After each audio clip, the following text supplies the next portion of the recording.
Hai semua. Hello everyone. Ni hao. We are Charmolipi.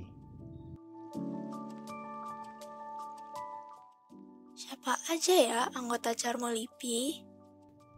Halo, nama aku Athanasius Krisna Kurwidi dari kelas 10 MIPA 2. Halo, aku Kalista Abigail Prayuko dari kelas 10 MIPA 1. Halo, aku Chelsea Tiffany Sugianto dari kelas 10 MIPA 2. Hai, aku Cornelia Feliciana Tesio Mulyono dari kelas 10 MIPA 2. Halo, aku El Rafael Wafania Risan dari kelas 10 MIPA 2. Aku Ines Patricia Caroline dari 10 MIPA 1. Hai, aku Fania Sofia Londok dari 10 MIPA 1.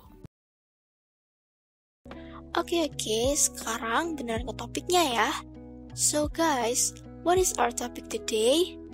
Jadi, kita akan membahas tentang transportasi dan komunikasi modern. Wah, seru banget kan guys?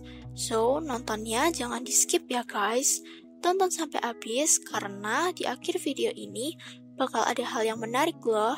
Penasaran? Oke, daripada openingnya kelamaan, langsung aja yuk cus ke topiknya. Then what do you know about communication guys? Menurut Kompasiana.com, komunikasi adalah proses penyampaian pesan oleh seorang pengirim pesan atau yang disebut sebagai komunikator kepada penerima pesan atau sasaran. Disebut sebagai komunikasi baik secara langsung, melalui lisan maupun secara tidak langsung dengan menggunakan media. Nah, setelah tahu teknologi dan komunikasi itu apa, kita tahu juga apa itu transportasi. Secara sederhana, transportasi adalah perpindahan barang atau manusia dari suatu tempat ke tempat lainnya dengan menggunakan alat transportasi. Nah, terus alat transportasi itu apa sih guys? Alat transportasi adalah sarana transportasi yang digerakkan oleh mesin, hewan, atau manusia. Nah guys, setelah mendengarkan penjelasan dari teman-teman kece kita tentang komunikasi dan transportasi, yuk dengerin penjelasan aku tentang apa sih perubahan itu. Jadi, perubahan itu adalah suatu keadaan yang berubah atau bergeser seiring berjalannya waktu. Perubahan itu sifatnya abadi, keren banget kan? Oh ya, for your information, perubahan itu bisa terjadi dalam waktu singkat maupun panjang. Perubahan dalam waktu singkat disebut dengan revolusi, sedangkan jika dalam waktu panjang disebut dengan evolusi. Jadi, kalau pacar kalian tiba-tiba sikapnya berubah dalam waktu 2 hari, itu termasuk revolusi atau evolusi ya? Coba komen deh. Yang bener nanti aku kasih permen. Canda guys. Jawabannya termasuk revolusi, karena waktunya cuma dalam waktu 2 hari. Jadi itu singkat ya guys. Setelah kita membahas tentang perubahan, yuk lanjut ke temannya, yaitu keberlanjutan. For your information, perubahan dan keberlanjutan itu saling berhubungan loh guys. Hubungannya erat, kayak aku sama dia. Ya, canda. Oke, jangan out of the topic. Kita lanjut ke topik kita. Jadi, keberlanjutan itu adalah hubungan suatu waktu dengan waktu lainnya. Jadi, terus berlanjut gitu guys, dan dalam waktu yang lama. Nah, di dalam sejarah ada 3 masa, yaitu masa lampau, masa kini, dan masa depan. Ketiga masa tersebut saling berhubungan dan tidak bisa dipisahkan. Kayak aku dan Doi. Ya, canda ya guys, melenceng mulu nih topiknya. Oke, langsung aja aku kasih contohnya ya. Contohnya nih, kalau kalian punya pacar dari SD, terus SMP masih sama dia. Sampai SMA juga masih tetap sama dia. Nah, itu namanya keberlanjutan guys. Karena pacar kalian tetap sama dari zaman kalian masih SD sampai udah SMA. Nah, segitu dulu ya guys penjelasan dari aku. Kita lanjut ke topik selanjutnya yuk. Terus apa aja sih faktor yang mempengaruhi terjadinya perubahan dan keberlanjutan? I will tell you. Faktor-faktor yang mempengaruhi terjadinya suatu perubahan dan keberlanjutan dibagi menjadi 2, yaitu ada faktor internal dan eksternal. Faktor internal perubahan dan keberlanjutan adalah yang pertama yaitu adanya penemuan-penemuan baru. Penemuan-penemuan baru itu dapat dibedakan menjadi dua, yaitu discovery dan invention. Faktor internal yang kedua adalah pertentangan yang terjadi dalam masyarakat. Kalau faktor eksternal, perubahan dan keberlanjutan itu ada apa aja sih? Yang pertama itu adalah keadaan iptek atau ilmu pengetahuan dan teknologi yang belum maju di beberapa negara. Faktor kedua adalah masyarakat tradisional yang tidak mau menerima adanya perubahan. Mereka cenderung sulit menerima perubahan. Nah guys, kalian tahu nggak sih alat-alat transportasi kalau dalam bahasa Mandarin? Salah satunya tuh ada cuan. Dan masih banyak lagi. Yang ada di layar adalah beberapa contohnya.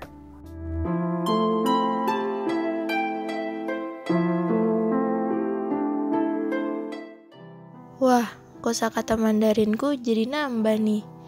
Oh ya, aku mau tanya nih.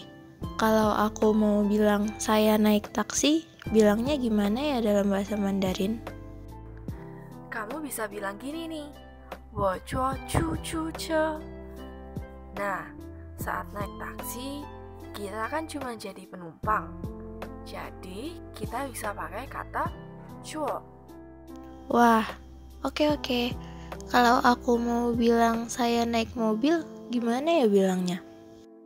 Nah, itu juga gampang, Van. Tinggal bilang 我开汽车. Karena mobil bisa disetir dan harus dibuka pintunya dulu. Jadi, kita memakai kai. Gampang juga ya. Aku kan sering naik sepeda motor nih. Bilangnya gimana ya? Nah, kamu tinggal baca Woshimotoje.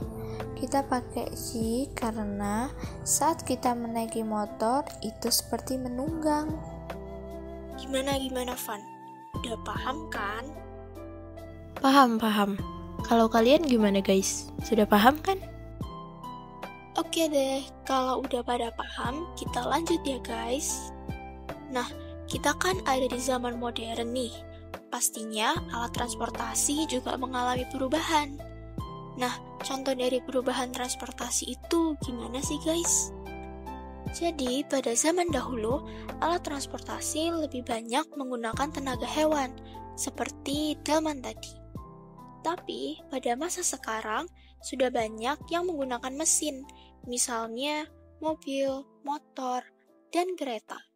Sebenarnya, beberapa puluh tahun yang lalu, mobil, kereta, dan bis sudah ada, tetapi tidak secanggih sekarang.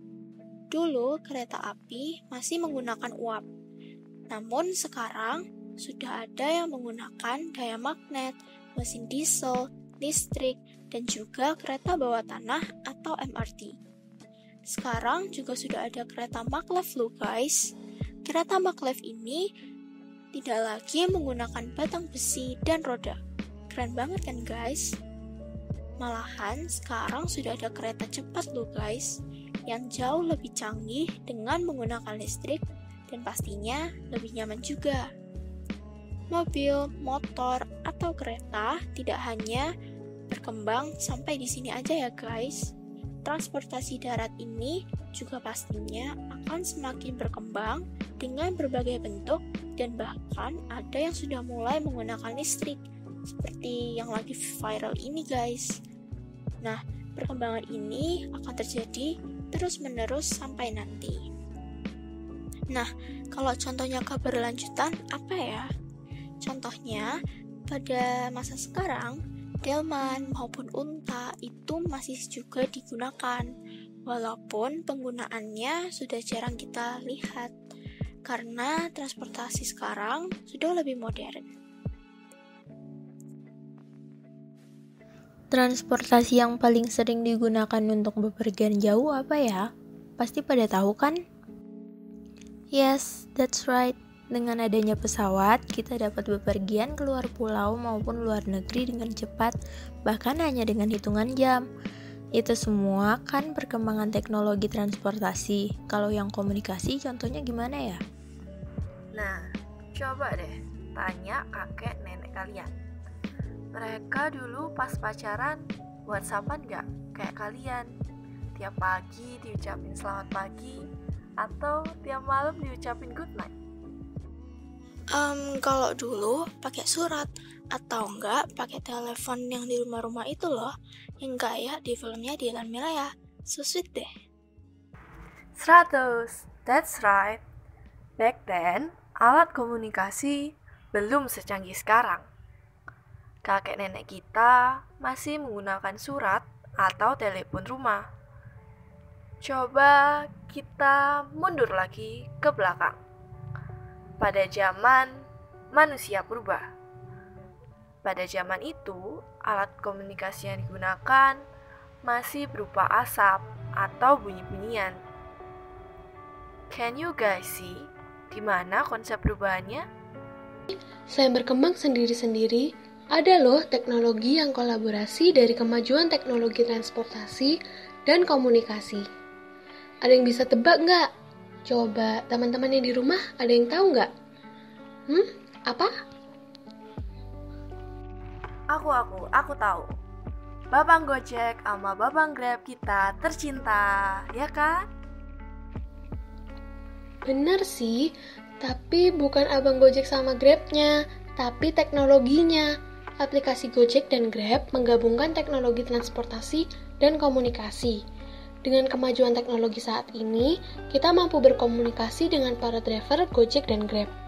Kemudian, para driver ini dengan teknologi transportasi yang ada, bisa deh menjadi penjemput kita yang paling setia atau selalu ada untuk kita ketika kita lapar. Terutama di masa pandemi ini ya kan, para driver selalu setia ada untuk kita nih.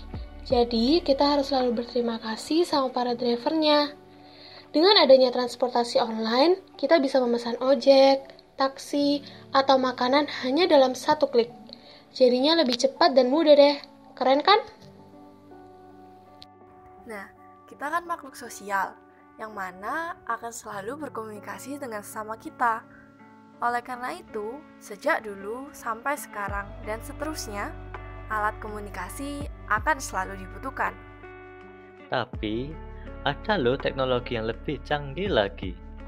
Do you know that Tesla has released their new autopilot car? It is really cool and amazing. Bentar. Aku pengen bikin congratulation card buat Tesla. Semoga di-notice ya. Dengerin ya guys. Dear Tesla, congratulations for the new release. Your autopilot car and your electricity car are really cool. I hope many people will like your car and Tesla will be successful. Love, Sharmo Lipi. Gimana? Keren banget kan congratulation card aku? Semoga beneran didengar Tesla ya. Oke, lanjut ke topiknya. Congratulations cardnya keren banget bun. Now, let's imagine you guys have to go to Surabaya, but you are too tired to drive. With this autopilot car, you can relax in your car without driving it, and you will be arrive in Surabaya easily. Doesn't it sound good, guys? Selain itu, ada yang keren lagi nih guys. Sekarang ada project SpaceX loh guys. Gini, aku jelasin deh kalau kalian yang tidak tahu project SpaceX. Jadi, founder dari SpaceX yaitu Elon Musk lagi buat project yang mana mereka membuat roket menjadi alat transportasi yang menggantikan pesawat. Jadi bayangin guys, kalau kita mau ke Bali nggak pakai pesawat lagi, tapi pakai roket. Gila nggak itu? That's it guys, kemajuan teknologi transportasi. Hebat kan? Coba kalian bayangin, kalau sekarang aja nih, sudah ada mobil yang bisa nyetir sendiri. Gimana kalau 10 tahun ke depan? Atau 50 tahun ke depan? Kira-kira teknologi transportasi bakalan sehebat apa ya guys? Maybe in the future, there will be a flying car? Doesn't it sound cool? Nggak mungkin lah, mana ada. Bisa aja dong, kan perubahan akan terus terjadi. So, everything is possible. Nah, kalau menurut kalian, teknologi transportasi dan komunikasi kedepannya bakalan gimana? Tulis di kolom komentar ya. Oke guys, sampai di sini dulu aja ya podcast kita kali ini. Thank you udah mau dengerin Charmolipi. Tungguin podcast kita yang selanjutnya ya. Stay charming. Bling bling.